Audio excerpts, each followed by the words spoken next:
Hello and welcome to episode 306 of the official EstablishTheRun.com podcast. My name is Adam Levitan. I am one of the co-founders here at ETR, and we're coming off of a tail outcome kind of week. Yes, that's right. Sometimes wild things happen in NFL games, and it's just a one-off, like a fluke thing that happens in these really, really small samples of one NFL slate. But sometimes maybe, just maybe, we can see it coming. And in today's climate of DFS, where there are a ton of strong DFS players and most people are building through projections rather than their gut, well, maybe there's an edge there that we can find. So 2 spots in week 14 actually made me think about this. The first was the Bills' game plan. Like, we know the Bucs have the NFL's best rush defense. Been that way for, last 2 or 3 years. It's so dominant that even normally reasonably balanced teams don't even try to run. Like, the neutral situation pass rate against the Bucs is just ridiculously massive. We also know that the Bills have employed wild game plans before, wildly pass-heavy game plans before. Like, there were multiple times last season when they didn't even try to run. Like, they go through entire games with 50 Josh Allen dropbacks and 5 running back carries. So in this spot against the Bucs, in ideal weather, with Tom Brady playing at a ridiculously high level on the other side, creating spots where the Bills can get behind. I mean, you can see where one of these insane game plans for the Bills, where they end up calling a pass on 95% of their plays, you can see how that happens. Now, we can't project that, right? Like, if you went to the projections on ETR, obviously we can't project that. We can't just go with our gut and make a base projection of 5% rushing rate. But you can see it a bit in our ceiling projections. And more importantly, more valuably, maybe you can IKB it, aka I know better it. Like, Josh Allen wasn't even that owned. He was 9.5% in the $20 Millie Maker. He was 14% in the Wildcat. Big, huge shout out to Silva, who got third in the game changer with a Josh Allen double. By the way, if you guys listened on Monday to the tournament review, you'll know that I actually had to revoke Leone's King GPP Bro card for playing Antonio Gibson at 50+% owned. And I'm officially awarding the honorary King GPP Bro award to Silva for his third place finish. Talk about that more in a second. Anyways, I played the Josh Allen double on one of my 5 GPP teams this week. But in hindsight, I can't believe that I didn't play it more. The other spot that made me think about this tail outcome stuff and maybe being able to predict it was the Jets stuff, the Jamison Crowder stuff. And it takes a really, really tail situation for Jamison Crowder to be a bad play at 4,700 in this spot. But maybe you could sense it. Like, I felt it somewhat, Like, on paper, it was obviously a great spot. No Elijah Moore, no Corey Davis. Jets have no prayer of running the ball normally, but definitely no prayer without Michael Carter and Tevin Coleman against the Saints. And the Saints are best attacked through the air. They're best attacked in the slot. But in these tail outcomes where the Jets are the worst franchise in the history of Earth and Zach Wilson is one of the worst quarterbacks I've ever seen, I mean, that's how Crowder fails at 4,700. Speaking of, feeling it, if you watch the Sunday morning show, the last minute show I did with Silva, you could just feel that the cash pool in week 13 was so much weaker than week 12.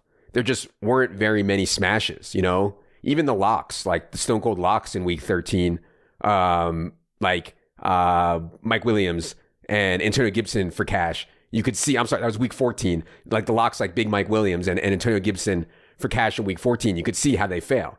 Not like it was in week 13 when Chris Godwin was against the Falcons or Jonathan Taylor against the Texans or Sony Michel without Darrell Henderson against the Jaguars. And so when I get that feeling, that the cash pool is weak, I personally try to force myself to be extra wild in tournaments. Do not be afraid to do crazy things. Like, a team of all sub 15 or even a team of all sub 10% owned players is not crazy when ownership is getting so sucked up by thin plays. And Silva was a perfect example. If you listened on Friday and on Sunday, he was on Rashad Penny Island, kept bringing up Rashad Penny. I didn't really even give it too much mind. I was like, yeah, I think it's interesting, but I preferred Foreman and in that range. And Silva was like, no, Rashad Penny, kept talking about him, talked about him Friday, talked about him Sunday. And this was just a perfect slate to go for a play like Penny because there were so few cheap options that were viable and the chalk was so fragile. And Penny was an early play. So let's say you play Penny and he busts, he has 3 points and you're in trouble. You have so many late swap options. Maybe you get on George Kittle, or maybe you get on Melvin Gordon as a swap late and you end up cashing. One micro point to make from this past week.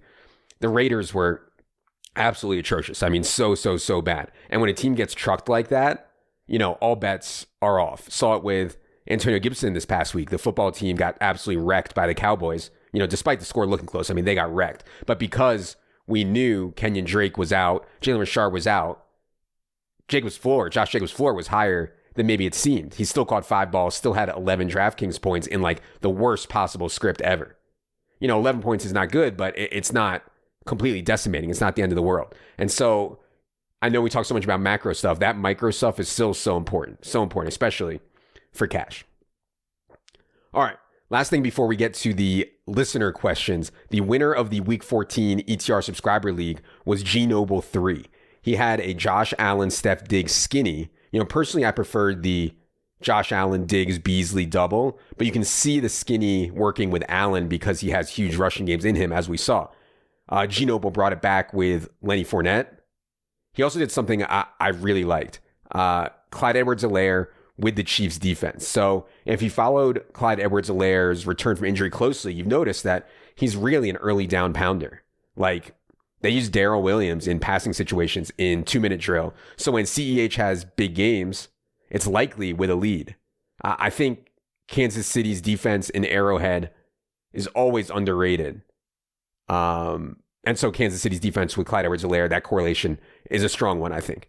He had Hunter Renfrow in there as a mini with CEH at 9%, which is ridiculous for how strong Renfrow was. And then he had Dings Flagplant, Deontay Foreman. He saved money with Jalen Guyton. Great team. I just want to comment quickly on Guyton versus Palmer. So I actually preferred Josh Palmer. I talked about that last week.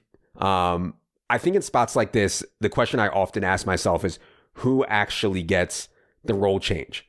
Jalen Guyton's been playing a ton all year, a ton. But his target per route run rate, it was like 8%.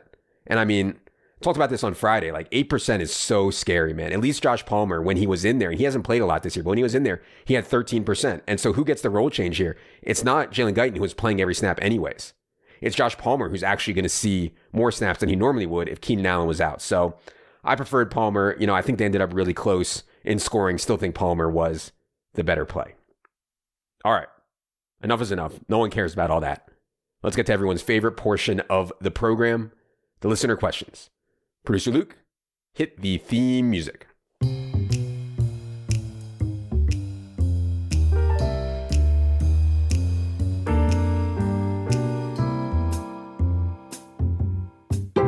All right, appreciate the questions from everyone. Got a ton of good ones. Question 1 from Charles. He says, would you rather spend 3 hours in an EDM festival mosh pit without chemical assistance, or 3 hours over the course of an NFL season grinding waivers and start-sit decisions for a maximum $700 payout? Assume redraft season long.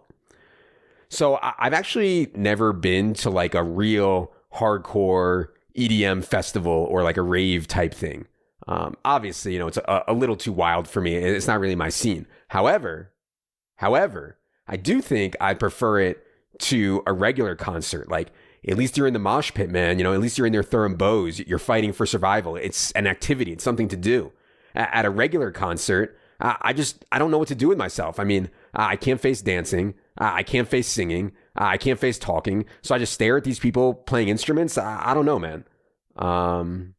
So bottom line, I mean, God, I don't want to be too harsh, but for me, there's like nothing worse than grinding waivers for no money. I mean, nothing worse. At this point in my life, I just can't face it. So I'll take my chances in the mosh pit, Charles. Question 2 from Gabriel. He says, what constitutes a phone shitter lineup builder? Where on the LPS lineups per shit model does someone like me land? I listen to the pods, read the articles, occasionally on the hashtag team, but I couldn't build a spreadsheet for the life of me. Is there any hope for DFS success? Yeah, for sure, Gabriel. When I talk about trying to get action against the LWS bros, the lineups while shitting bros, I don't mean people like Gabriel. I mean, literally, the bros who wake up on Sunday morning after drinking 24 natty ices, roll out of bed, get on the shitter, and start mashing buttons on the DK or FD app. But people like Gabriel, who are listening to the pods, reading, building lineups on desktop like an alpha male, you're drunk super live, man. A big part of what we're trying to do at ETR is to make it so you don't have to be a spreadsheet virgin to win. Like Leone and the analytics team, the projections team, they are doing all the stuff you should be doing, but doing it at a better level than you likely could, respectfully. And then we're hopefully presenting it to you in a digestible way. So, no, you're good, Gabriel. Keep crushing, man. Question 3 from Winner Bear. He says, what is the most memorable hand of your poker career? Yeah, usually funny moments are what stick with me in life, man. And there were definitely a lot of funny moments. People who play live poker, especially back in those days, like people who play live poker are just fucking wild maniacs. Like we had nicknames for all the regs. Honestly, it was actually a lot of fun being like a part of the Atlantic City, Pennsylvania live poker scene. I'd say one of my favorite hands was at Borgata. Wasn't playing big. I think it was like 5-10 no limit or something. And there was this dude, a random, I had never seen him before, but he was just chirping the whole time, slow rolling people and talking a bunch of shit. And I never, ever, ever slow roll anyone. For the guys that aren't into poker, slow roll basically means that you make your opponent think that they won the hand, and then at the last second, show them that they didn't, like ripping their hearts out. An example of this would be like, let's say you flop quads and your opponent goes all in front of you. You sit there and tank for, 2 minutes, pretend like you have a decision just to fuck with them. But anyway, in this hand against this guy, I turned the nuts, I turned the ace high flush. So this guy was being a dick, and I decided in my head, I'm like, oh, this is a great spot. This guy's being a dick. I'm going to try to slow roll him. It'll be hilarious. So he goes all in front of me, and I sit there and I think and I tank and I say, I don't know, man. I think you might have me, even though I have the stone cold nuts. And maybe, 60 or 90 seconds goes by, and then I call and I show that I have the nuts, and I just start laughing and high-fiving all my boys at the table and everything, and I show this dude the stones, which would have been cool, except he had a set, and he actually made a full house on the river, so he won the hand. I mean, I was deceased, like, bury me under the table. It was actually incredibly funny. Like, I'm such an idiot. Like, I go for a slow roll on a dude on the turn and get punished for it, deservedly so. I'm such a dolt. Good times, though, man. That was a lot of fun. Other hand I remember was February of 2009. And the only reason that I remember it, because it was during the Steelers-Cardinals Super Bowl. I somehow made the final table of the Sunday Million on PokerStars, which was like the flagship tournament. Sunday Million on Stars was like the tournament. And I forgot the exact dynamics, but I think there were 6 people left. And Bodog Ari Engel, who I think still plays, which is wild. But anyways, he opened and I jammed probably like way too much with total dust, like 2-3 off or something like that. Just like incinerating ICM. And he snaps with 2 jacks. I mean, he's probably laughing so hard about how egregious it was. But that's actually not the memorable part. The memorable part is back then, they used to do live commentary with announcers for every Sunday Million final table. And it was like a British guy, he would get on there and he would commentate the final table. And my screen name on Stars was Youjizz, Youjizz. So ridiculous. So the announcer had to keep saying, Youjizz jams. Youjizz jams over the top, and oh no, he has the 2-3 off. What is he thinking? It was just the best. That's probably still on the internet somewhere. It was so funny. Question 4 from Gary Hartman. Gary's part of our NBA team, has won the NFL Millie Maker before, pro DFS player, also pro cardboard grinder, which is absurd. But him and Cody have a show in our podcast network called Establish the Collection if you're into collecting cards and stuff. But anyways, great dude. He says, Adam, I'm getting married this Saturday. Need advice on smelling the roses. I'm worried about attempting to live this professional DFS life while balancing it with normal human existence. My future wife is very supportive of me discussing and working on fake sports all the time, but she naturally gets frustrated at certain times when it takes priority. It's also worth noting that we're probably looking at having the unprotected sex sooner than later. I figure there are a few people in life who can relate to this better than you. Yeah, I get some version of this question all the time from serious DFS players, casual players, married people, not married people, whatever. It's the same kind of question. And I'll say a few things for Gary. Number one, you do not, and should not honestly sweat the games. Like, there are just not enough hours in the day for work, friends, your relationship, family, errands. Like, it's literally not possible. So when lock hits, I don't think it's the best use of your time to like sit there and watch and tilt and sweat or whatever, and even if you think that maybe you gain, 5% because you can pick up stuff watching games, it's just not worth that at the expense of your life. It's not worth that at the expense of hashtag team smell the roses. You can't work on a slate for 6-8 hours and then watch, 5, 6, 7 hours of basketball. Like, that's just not going to work for your life. And do not even think about trying to sweat it with her. Oh, honey, I had a bad day, but let's sit down and watch, Anthony Edwards here. Oh, honey, I can't do this right now. I have to see if Anthony Edwards makes these free throws. Like, absolutely, positively not. Like, no. 2, this only works if you win and you win big, period. Like, and I know that sounds superficial. I know, like, we're not supposed to be like acknowledging this capitalistic society, whatever. That's bullshit. You have to win, and you have to win significantly. Like, if she wants a fucking Johnny Versus bag or some bullshit shoes she saw in Sex and the City, she wants to go to the fucking French Riviera for vacation. I mean, you got to pay for it, man. Like, you can't be this super smart guy capable of making tons as a finance bro or real estate bro and then decide to be a fantasy player and not be a big winner, So just can't do it. You got to win. Last thing I'd say, Gary mentioned the unprotected sex thing. I mean, let's be honest, man. I had the unprotected sex and now look at me. I mean, look at how the river ran out. I'm in the suburbs. My best meals come at Maggiano's. I drive a fucking Honda Pilot. The highlight of my week is a 6-year-old soccer game. You don't want this, man. Trust me. Question 5 from Wayne. He says, thoughts on ETR providing projected ownership for cash games? Or how can the current ownership projections be used for cash?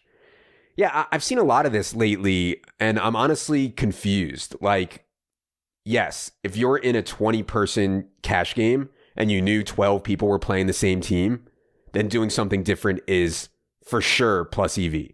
But for most people, if you're following the game selection advice that I've been talking about for the last, 6 or 7 years, you don't really need to worry about ownership in cash because your opponents are making so many egregious mistakes. Like, I'd really encourage people to go back to last week's solo pod, the part where I talked about people complaining about the 2v2s and understanding the kind of action you're getting, and really sit down and think about that. Question 6 from Alex. He says, when do you expect ETR's video team to be formally recognized by the fantasy community with an Emmy equivalent award? So I hope you guys are on Twitter because, honestly, like, you can't be good at fantasy without being on Twitter. But anyways, Twitter's also so fun. So I hope you're on Twitter. I hope you're following at Establish a Run, following me, just my name. Maybe a year or so ago, we decided to put an emphasis on digital media. And by that, I mean videos and graphics and really just trying to have fun with all this. Like, obviously playing DFS or fantasy seriously is a grind. It can be high stakes if you want it to be. It can be stressful. But really, we're just trying to keep people entertained also. And honestly, that's the most fun part. And I just cannot say enough about all the guys on our digital media team. They're really like incredibly talented, way too talented to be making dick joke videos and stuff like that. But it's awesome. And yes, I don't know what kind of award they can win. There's probably some fantasy award out there. I have no idea, but hopefully they can win something. Question 7 from Cody Lane says, I accidentally mentioned the Bible narrative amongst some mouth breathers at work and was met with much skepticism. After discussing Wentz Pittman and the shunning of Metcalf post OnlyFans incident, they think I'm nuts. Do I dare bring up the PSM or take my loss and move on? This is why I don't go in public. Like, I feel like no one gets me, you know? No one gets me out there. My true friends, the people who understand my jokes, the people who are like-minded to me, they're not out there in real life. They're on the internet. They're my internet friends, like Cody here. I mean, do you really think some stiff at work is going to understand the Bible narrative? I mean, I don't even try to do these jokes in public. You know, I do them in the comfort of my basement where I know they'll only be heard by fellow basement dwelling virgins. Now, that said, if you do decide to bring up the PSM to these stiffs, Cody, please secretly record it and send it to me. I'd love to hear it. All right, question 8. Last question we're going to do today comes from T. Shim. Says, Adam, if you are not aware, we're currently in the midst of ass eating season. As King GPP Bro and native bidet enthusiast, what is your stance on ass eating season? On one hand, it correlates strongly with joining the hashtag team, but also it is pretty minus EV when considering germ avoidance. I'm not sure I'm following exactly what T-Shim is saying here. Is he suggesting that it's now commonplace among the youth to eat ass? I mean, I guess this is possibly true. I don't know. Like, I don't know. Can't be. I mean, I will say that I do know that shit has gotten really wild out there since the internet. You know, like when I was in high school, there was no phones. You had to like go to the school library to like dial up Prodigy to get on the internet. You know, like a wild thing was like stealing a Playboy from 7-Eleven. Now, you know, these 14-year-olds have phones. I mean, God knows what they're looking at. So I get it that like shit has gotten really wild out there. My wife has a half sister who is like 15 years younger than us or something. And some of the shit that she was telling me that was going on in high school, I mean, my God, like you wouldn't believe it. And I guess maybe you would believe it if you knew about this ass eating season. I guess I should say I couldn't believe it. But to answer the question, T-Sherm, I think we got to pass. I think we have to pass on ass eating season. I know that I haven't talked about germ avoidance on here in a long time, mostly because I was doing these germ avoidance jokes before the pandemic, and then it got all serious with COVID, and it wasn't funny anymore to make germ avoidance jokes because like everybody's all serious and doing it, actually like trying to avoid germs. But I you know, for me, I still won't use, you know, the kind of hand dryer in the bathroom that blows air because it just sprays fecal matter everywhere. So there's absolutely zero chance that I'm eating any ass. All right, that's gonna do it for this edition of the Solo Pod. Be back later tonight with Silva to go team by team. If you haven't tried out ETR yet, reminder, we do have monthly options. We do have weekly options. We will be here grinding our cocks off through the Super Bowl. For producer Luke, for Jerry, I am Adam. Good luck, everybody.